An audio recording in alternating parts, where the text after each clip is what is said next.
إن الحمد لله نحمده ونستعينه ونستغفره ونعوذ بالله من شرور أنفسنا ومن سيئات أعمالنا من يهده الله فلا مضل له ومن يضلل فلا هادي له أشهد أن لا إله إلا الله وحده لا شريك له وأشهد أن محمدا عبده ورسوله صلى الله عليه وعلى آله وأصحابه ومن تبعهم بإحسان إلى يوم الدين وسلم تسليما كثيرا أما بعد قال الله تبارك وتعالى في كتابه الكريم يا أيها الذين آمنوا اتقوا الله حق تقاته ولا تموتن إلا وأنتم مسلمون وقال يا أيها الناس اتقوا ربكم الذي خلقكم من نفس واحدة وخلق منها زوجها وبث منهما رجالا كثيرا ونساء واتقوا الله الذي تساءلون به والأرحام إن الله كان عليكم رقيبا وقال يا أيها الذين آمنوا اتقوا الله وقولوا قولا سديدا يصلح لكم أعمالكم ويغفر لكم ذنوبكم ومن يطع الله ورسوله فقد فاز فوزا عظيما وقد قال نبينا صلى الله عليه وعلى آله وسلم إن أصدق الحديث كتاب الله وخير الهدى هدى محمد صلى الله عليه وسلم وشر الأمور محدثاتها فإن كل محدثة في الدين بدعة وكل بدعة ضلالة وكل ضلالة في النار. Ma'asyiral kaum muslimin, jamaah sidang Jumat rahimani wa rahimakumullah. Alhamdulillah, segala puji hanya milik Allah Subhanahu wa taala yang telah memberikan kepada kita berbagai macam nikmat dan karunia. Demikian pula memberikan kepada kita kesempatan sehingga pada kesempatan siang yang berbahagia ini Allah Subhanahu wa taala telah mengarahkan langkah-langkah kita menuju masjidnya untuk melaksanakan salah satu di antara syiar Islam, salah satu di antara kewajiban kita, yakni solat Jumat dengan berjamaah. Kemudian yang kedua, salawat serta salam semoga selalu senantiasa tercurahkan kepada suri tauladan kita Nabi Muhammad sallallahu alaihi wasallam, kepada keluarga beliau, kepada para sahabat beliau, dan juga kepada kaum muslimin yang mengikuti jejak sunnah beliau hingga nanti di yaumul qiyamah. Ma'asyiral kaum muslimin, jamaah sidang Jumat rahimani wa rahimakumullah. Salah satu di antara nikmat yang Allah Subhanahu wa taala berikan kepada kita dan hari ini telah kita rasakan adalah kita dipertemukan dengan hari yang mulia, hari yang utama dibandingkan dengan hari-hari yang lain, yakni hari Jumat. Demikian pula Allah Subhanahu wa taala mempertemukan kita dengan salah satu bulan yang mulia dari bulan-bulan yang Allah Subhanahu wa taala muliakan pula, yakni bulan Dzulqa'dah, bulan yang dimuliakan oleh Allah Subhanahu wa taala. Oleh karena itu, jamaah yang dirahmati oleh Allah Subhanahu wa taala, bulan Dzulqa'dah memiliki sejarah yang bisa kita ambil untuk dijadikan pelajaran. Oleh karena itu akan kita sampaikan sedikit terkait dengan pengenalan bulan Dzulqa'dah. Dan secara bahasa, bulan Dzulqa'dah itu terdiri dari dua kata, yaitu Dzu dan yang kedua adalah Al-Qa'dah. Dzu artinya adalah yang memiliki. Kemudian Al-Qa'dah artinya adalah sesuatu yang diduduki atau tempat yang diduduki. Oleh karena itu, jamaah yang dirahmati oleh Allah Subhanahu wa taala, bulan ini disebut dengan bulan Dzulqa'dah karena di bulan ini kebiasaan masyarakat Arab adalah duduk, tidak melakukan perjalanan. Kebiasaan masyarakat Arab adalah duduk di daerahnya masing-masing dan tidak melakukan perjalanan kemanapun dalam bentuk berdagang ataupun untuk melakukan peperangan. Sehingga bulan ini disebut dengan bulan Dzulqa'dah, di mana masyarakat Arab, ya, mereka tidak melakukan perjalanan untuk melakukan dagang ataupun untuk melakukan peperangan. Mereka duduk di tempat mereka masing-masing. Kemudian jamaah yang dirahmati oleh Allah Subhanahu wa taala, ada beberapa hadis yang sahih yang menunjukkan tentang bulan Dzulqa'dah. Di antaranya yang pertama adalah hadis dari Abu Bakrah radhiyallahu taala an, bahwasanya Nabi sallallahu alaihi wasallam pernah bersabda, "Az-zaman qad istadara ka hayatihi yauma khalaqas samawati wal ardh. Sesungguhnya zaman ini telah berputar dan terus berputar semenjak Allah Subhanahu wa taala menciptakan langit dan juga bumi. As-sanatu isna asyara syahron. Kata Nabi SAW, dalam satu tahun itu ada 12 bulan. Minha arba'atun hurum. Dan di antara 12 bulan itu ada 4 bulan yang dimuliakan dalam Islam, yang disebut dengan Ashhurul Hurum, 4 bulan yang mulia. Kata Nabi SAW, salasatun mutawaliyat, 3 bulan ini berturut-turut. Kemudian beliau menyebutkan Dzulqa'dah, kemudian Dzulhijjah wal Muharram, 3 bulan. Wa Rajab Mudhar, kemudian bulan Rajab, alladzi baina Jumada wa Sya'ban, yang terletak antara Jumada Tsani dan juga Sya'ban. Jamaah yang dirahmati oleh Allah Subhanahu wa taala, di sini Nabi SAW menyebutkan salah satu di antara 4 bulan yang mulia itu adalah Dzulqa'dah. Kemudian Dzulhijjah, Muharram, kemudian yang keempat adalah Rajab. Kemudian hadis yang kedua, jamaah yang dirahmati oleh Allah Subhanahu wa taala, masih tentang Dzulqa'dah. Beliau menyebutkan, Nabi SAW menyebutkan dalam hadisnya, kata Anas bin Malik radhiyallahu taala anna Rasulullah sallallahu alaihi wasallam i'tamara arba'a umarin. Kata Anas, sesungguhnya Nabi sallallahu alaihi wasallam dalam hidupnya beliau melakukan umrah 4 kali. Kulluhunna fi Dzulqa'dah. Seluruhnya beliau lakukan di bulan Dzulqa'dah, illa ma'a hajjati, kecuali umrah yang beliau lakukan berbarengan dengan haji.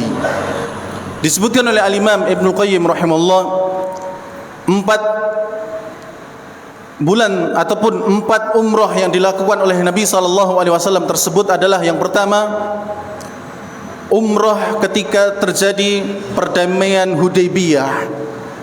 Ketika itu Nabi SAW berserta para sahabat ingin melakukan umrah ke Mekah, namun kemudian dihalang-halangi oleh orang-orang musyrikin, sehingga beliau tidak bisa masuk ke kota Mekah untuk melakukan umrah. Dan itu terjadi pada tahun 6 Hijriah. Itu umrah yang pertama. Kemudian umrah yang kedua beliau lakukan di tahun berikutnya. Kemudian yang ketiga, umrah berbarengan dengan beliau ketika itu haji. Dan yang keempat adalah umrah Ji'ranah, yaitu umrah yang beliau lakukan setelah kembali dari perang Hunain. Kemudian beliau pun melakukan umrah. Itulah 4 umrah yang beliau lakukan di bulan Dzulhijjah, kecuali umrah yang beliau lakukan bersamaan dengan ibadah haji. Kemudian jamaah yang dirahmati oleh Allah Subhanahu wa taala, bulan ini menjadi bulan aman bagi bulan Dzulqa'dah adalah bulan yang dimuliakan oleh orang bangsa Arab. Bahkan bulan ini adalah bulan yang dimuliakan oleh mereka.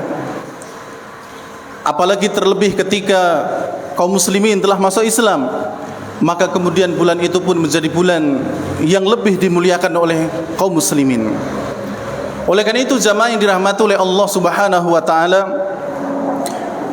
bulan Dzulqa'dah dipilih oleh Allah Subhanahu wa taala sebagai bulan yang mulia,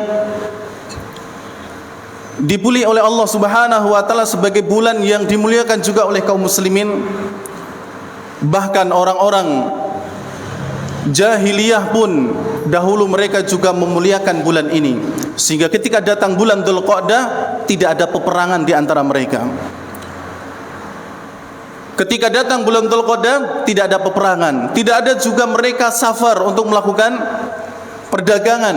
mereka duduk di tempat dan daerah mereka sendiri-sendiri, kemudian di sanalah mereka memamerkan syair-syair, menunjukkan syair-syair di antara mereka. Mereka saling bersaing antara satu suku dengan suku yang lainnya, tapi secara syair, bukan dengan perang. Sehingga terkadang mereka pun kemudian membuat dua pasar, yang mana pasar tersebut isinya adalah untuk memamerkan syair atau memamerkan apa yang bisa dipamerkan dari suku-suku mereka sendiri. Mana yang lebih bagus, mana yang lebih baik, dan seterusnya. Bahkan pasar Uqad namanya, itu digelar sejak tanggal 1 Dzulqa'dah sampai 20 Dzulqa'dah. Kemudian tanggal 21 Dzulqa'dah sampai selesai bulan Dzulqa'dah, 10 hari lamanya. Maka kaum muslim ketika itu orang-orang Arab melakukan pasar yang kedua. Sama, mereka juga melakukan hal-hal yang menunjukkan kelebihan suku-suku mereka. Kemudian jamaah yang dirahmati oleh Allah Subhanahu wa taala, lalu kenapa Nabi sallallahu alaihi wasallam memilih umrah beliau lakukan di bulan Dzulqa'dah? Kata Al-Imam An-Nawawi rahimahullah, para ulama mengatakan Nabi sallallahu alaihi wasallam memilih bulan Dzulqa'dah sebagai bulan di mana beliau melakukan umrah adalah lifadilati hadzal syahr, karena keutamaan bulan Dzulqa'dah itu sendiri. Dan alasan yang kedua, beliau ingin menjelaskan dan memecahkan khurafat orang-orang jahiliyah dahulu. Karena menurut orang-orang jahiliyah, melakukan umrah di bulan Dzulqa'dah adalah kesia-siaan, ya, adalah perlakuan yang kurang ajar menurut mereka. Lalu kemudian Nabi SAW bantah itu semua, ya, bahwa berumrah di bulan Dzulqa'dah itu boleh, dan itu tidak melanggar, ataupun bahasa kita itu tidak akan menjadikan orang kualat ataupun mendapatkan resiko-resiko yang lainnya. Maka inilah penjelasan dari Imam Nawawi rahimahullah, kenapa beliau melakukan seluruh umrahnya itu di bulan Dzulqa'dah, karena keutamaan bulan itu sendiri. Kemudian yang kedua, untuk memecah pemahaman yang tidak benar dari orang-orang jahiliyah bahwa berumrah di bulan Dzulqa'dah itu akan membawa sial atau akan mendapatkan ini dan itu dari mara bahaya. Aqulu qouli hadza wastaghfirullah li wa lakum innahu huwal ghafurur rahim.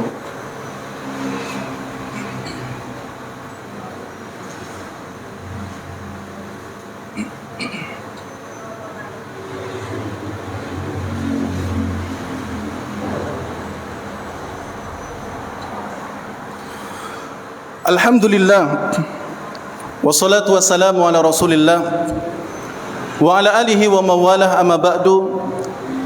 Jamaah kaum muslimin sidang Jumat rahimani wa rahimakumullah.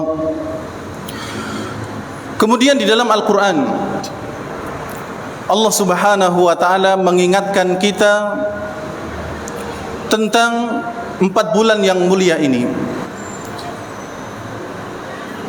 Ketika Allah Subhanahu wa ta'ala menyebutkan bahwasanya dalam 1 tahun itu ada 12 bulan, minha arba'atun hurum, di antara 12 bulan itu ada 4 bulan yang dimuliakan. Maka kemudian Allah Subhanahu wa ta'ala berfirman, fala tadlimu fihinna anfusakum, maka janganlah kalian menganiaya diri kalian, janganlah kalian berbuat zalim di 4 bulan tersebut. Abdullah bin Abbas radhiyallahu ta'ala anhuma, beliau menafsirkan firman Allah tersebut dengan mengatakan bahwasanya Allah Subhanahu wa ta'ala melarang manusia untuk berbuat zalim di setiap bulan, di seluruh bulan yang jumlahnya 12. Ya, karena pada hakikatnya perbuatan zalim, kita berbuat dosa, kita melanggar aturan Allah di bulan manapun, ia berdosa. Jadi tidak boleh berbuat zalim di setiap bulan, di semua bulan. Kemudian kata Abdullah bin Abbas, Allah Subhanahu wa taala mengkhususkan 4 bulan supaya tidak melakukan kedzaliman di sana. Karena kata beliau, suatu dosa yang dilakukan di 4 bulan tersebut dosanya lebih besar dibandingkan dengan bulan yang lain. Sebagaimana perbuatan baik yang dilakukan di bulan tersebut pahalanya lebih besar dibandingkan dengan bulan yang lain. Jadi kata Abdullah bin Abbas radhiyallahu taala anhuma, demikian pula apa yang dikatakan oleh Qatadah sama, mirip, yang maknanya adalah bahwa 4 bulan yang mulia tersebut kita lebih keras lagi untuk tidak boleh melakukan kedzaliman, dilarang untuk melakukan kedzaliman.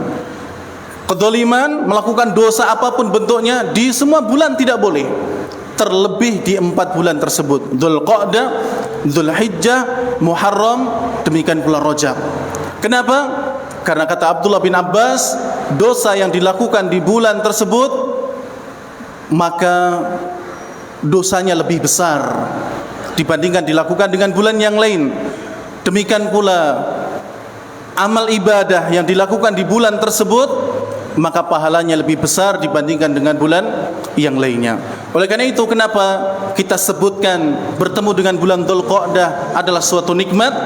Karena ketika kita bisa melakukan ibadah di bulan tersebut, apapun bentuk ibadahnya, baik yang sunnah apalagi yang wajib, maka sesungguhnya pahala yang akan didapatkan sangat besar.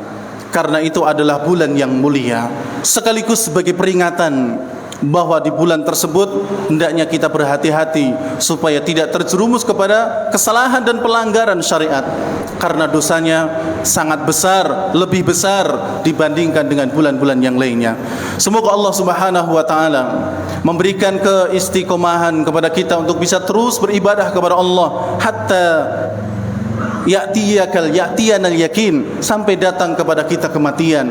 Dan semoga Allah Subhanahu wa taala memasukkan kita ke dalam surganya dan mengampuni segala dosa kita dan menerima seluruh amal ibadah kita. Innallaha wa malaikatahu yusalluna 'alan nabi ya ayyuhalladzina amanu sallu 'alaihi wa sallimu taslima. Allahumma ighfir lil muslimina wal muslimat wal mu'minina wal mu'minat al ahya'i minhum wal amwat innaka sami'un qaribun mujibud da'wat ya qadi الحاجة ربنا اغفر لنا ولإخواننا الذين سبقونا بالإيمان ولا تجعل في قلوبنا غلا للذين آمنوا ربنا إنك رؤوف رحيم ربنا ظلمنا أنفسنا وإن لم تغفر لنا وترحمنا لنكونن من الخاسرين ربنا هب لنا من أزواجنا وذريتنا قرة أعين واجعلنا للمتقين إماما يا مقلب القلوب ثبت قلوبنا على دينك وطاعتك ويا مصرف القلوب صرف قلوبنا على دينك وطاعتك ربنا آتنا في الدنيا حسنة وفي الآخرة حسنة وقنا عذاب النار وصلى الله على نبينا محمد وعلى آله وصحبه أجمعين والحمد لله رب العالمين. أقم الصلاة.